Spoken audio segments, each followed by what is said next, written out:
जय श्री कृष्ण।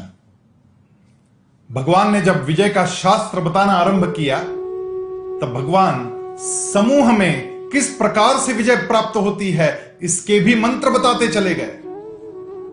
और उसमें एक तो व्याख्या भगवान ने मेधावी की। मेधावी का मतलब होता है बुद्धिमान। जो विजयी बनने वाला व्यक्ति बुद्धिमान होना आवश्यक होता है। और बुद्धिमान की व्याख्या क्या है? भगवान कहते हैं न द्वेष्ट कुशलं कर्म कुशले नानुषज्जते त्यागी सत्व समाविष्टो मेधावी छिन्न संशय। असंशय वो व्यक्ति मेधावी होता है। कौन? न द्वेष्ट कुशलं कर्म, जो अकुशल कर्म से कभी द्वेष नहीं करता। कुशले नानुषज्जते, और कुशल काम से कभी आसक्ति भी नहीं रखता। हम लोगों के यहां आजकल एक प्रथा चल गई कि हम लोग व्हाइट कॉलर जॉब नाम से कुछ जॉब को पहचानने लग गए, जो टेबल पर बैठकर करना पड़ता है, जो ठंडी हवा में ऊपर पंखा चलता हो ऐसी अवस्था में करना पड़ता है। उसी काम की तरफ सब लोगों का आकर्षण हो गया। और जो साइट पर करना पड़ता है, जो प्रत्यक्ष मेहनत का काम है, उसको हम अकुशल कहने लग गए। लेकिन यदि कोई भी काम पूरा करना है तो दोनों प्रकार के लोग आवश्यक होते हैं, कुछ नियोजन करने वाले और कुछ प्रत्यक्ष काम करने वाले। एक परिवार था, माता पिता और उनके 2 पुत्र थे। दोनों पुत्र के विवाह हुए, उनको बच्चे भी हो गए। जो बड़ी वाली बहू थी वो घर का सारा काम बिल्कुल अच्छे से संभालती थी। घर की सफाई हो, रसोई हो, वृद्ध सेवा हो या बच्चों की परवरिश हो। और छोटी वाली जो बहू थी वो पढ़ी लिखी थी, वो इंजीनियर बनी हुई थी, वो काम पर जाती थी, जॉब करती थी, पैसा कमा कर लाती थी। उसको स्वाभाविक रूप से ज्यादा मान मिलने लग गया। परिवार में हर कोई उसे ही पूछता था क्योंकि वो पढ़ी लिखी थी।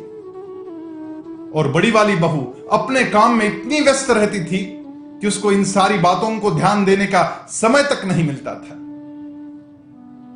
धीरे धीरे छोटी वाली बहू का घमंड बढ़ने लगा और कभी कभी तो वो बड़े वाली बहू का अपमान भी करने लग गई कि आपने दुनिया थोड़ी देखी है, दुनिया तो मैंने देखी है। जब वो ऐसी बात कहती तब भी बड़ी वाली बहू कुछ नहीं बोलती।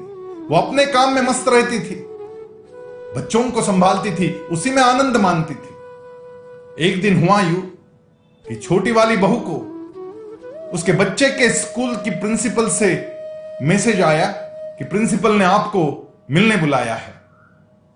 छोटी वाली बहू घबराई, विद्यालय में क्यों बुलाया गया? हो सकता है बच्चे ने कुछ गलती कर दी हो। वो जल्दी जल्दी विद्यालय पहुंची और जब प्रधानाचार्य से मिलने गई तब प्रिंसिपल से पहले ही उसने माफी मांग ली कि हो सकता है मेरे बेटे के हाथ से कोई गलती हो गई हो, उसे क्षमा कर देना। प्रिंसिपल हंसने लगी।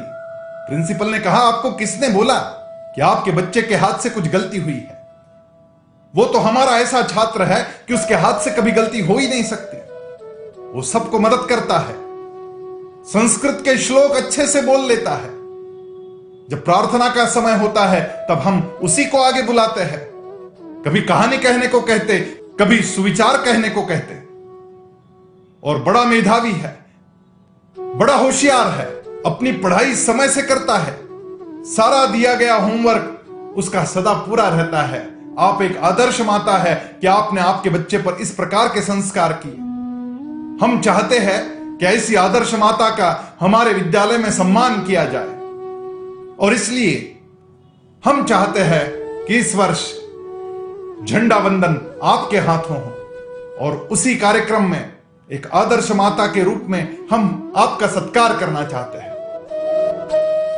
छोटी वाली बहू को बड़ा अचरज हुआ कि मैंने अपने बेटे को एक भी संस्कृत का श्लोक नहीं सिखाया, कभी उसे सुविचार नहीं कहे, कभी कोई कहानी नहीं कही, तो ये बेटा कहां से सीख लिया?